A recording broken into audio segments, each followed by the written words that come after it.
Sometimes called the Alfold Plain, this 50-odd square miles of perfectly level grazing ground has a romantic interest for the Hungarians. In the wild, primitive lives of the herdsmen, they find a survival of the nomadic existence of their Tatar ancestors, who swept into Europe from the steppes of Asia during the Mongol invasions, to be finally halted on the banks of the Danube. Like all barbaric conquerors, they remained and gradually adopted the native mode of life. Even the animals have a romantic history. These white longhorn steers are direct descendants of the cattle brought by the Romans before the Christian era began, a curiously hardy and prolific strain. As you see, the long, graceful horns are useful as well as ornamental.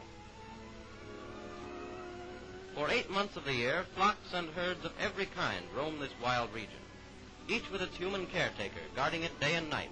The lives of these shepherds could hardly be more primitive. The midday meal consists of bread and a slice of bacon roasted over a fire of dried animal dung, the only available fuel.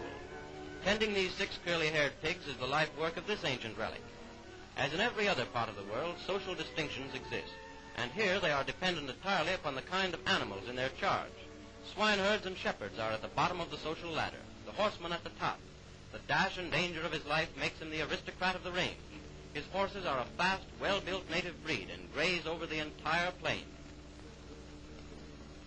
Isolated huts scattered here and there provide shelter and a meeting place for the herdsmen, whose costumes, particularly the hats and coats, vary according to their calling. A little human companionship over a pot of goulash is a pleasant break in the lonely monotony of their days. Night finds the herdsman with his herd, wrapping himself in his greatcoat and lying down under the stars. His dog, the companion of his lonely vigil,